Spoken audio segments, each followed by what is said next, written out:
Well, this week I'm not gonna wait. Had a haircut, so I thought it would be great if I can just have, uh, shave too.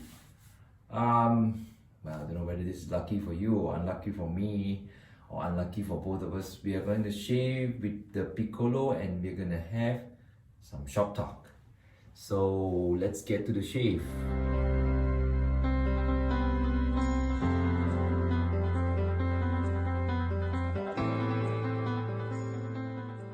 Okay, so we are here. This is the Picolo Fatip, this golden dashing looking guy. Very good razor, just that shaved at one time with him, and never really got to do a second shave. And since I consider today, this is not a very involved shave because there's not a lot of weeks of growth on the beard. So let's try this guy out with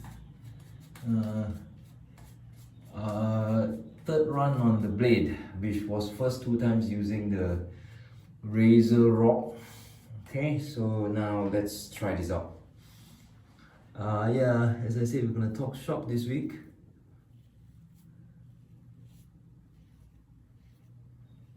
So one of the things that we try to achieve across engineers, and don't know is a fool's errand or not, is that we try to reproduce our result across different teams, right? And one of the things that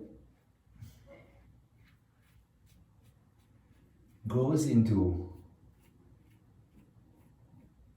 a lot of these discussions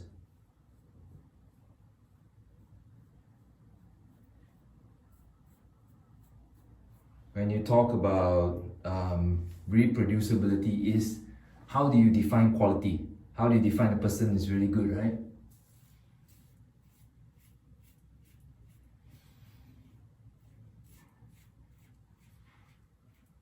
So it started out with the exercise of me asking just my chapter, the people who are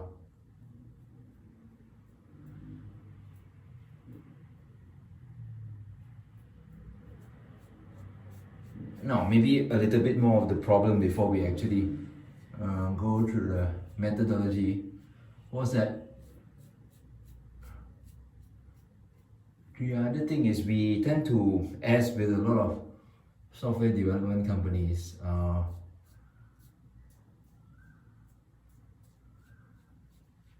depend on software engineers from partners, right?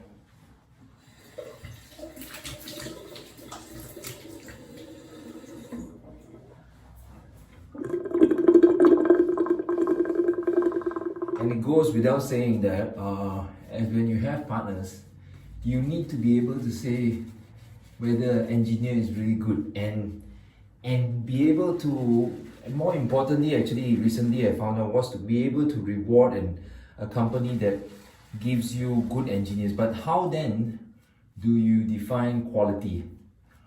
If I give you an engineer, say of ABC skill set, would you even have the quality matrix to actually recognize that, right? So yeah, that's one of the things that we are trying to tackle here, is to, once we establish our own internal definition of quality, then it should be shared out with companies using that, hey, we need people of this quality, we need them to be able to do this, we need them to be able to do A, B, C, D, E, when they are working within the journeys doing development, right? So we don't have that. And so the recent task was then to find a way to define these things. So lo and behold, everyone had their ideas. Okay, they wanted, they'll be able to do this, they will do that, they will do this, they should be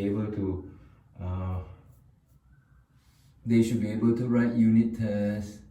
One of the things, they should be able to use mocks within their unit tests. They should be able to implement, say, object-oriented design. They should be able to use use the features of the framework that they are using, that we are standardizing on and the company is using, right?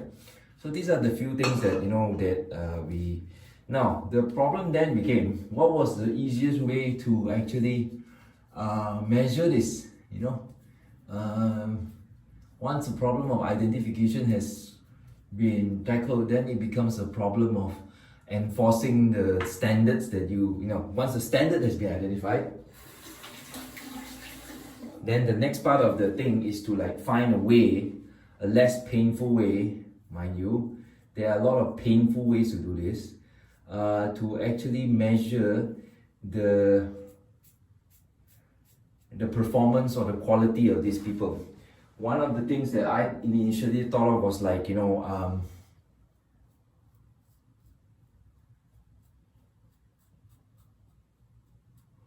having just an interview with the team lead about a certain individual, how they were doing, do they actually, and then build a checklist. Eventually it became a checklist of the things that they should know, and whether these people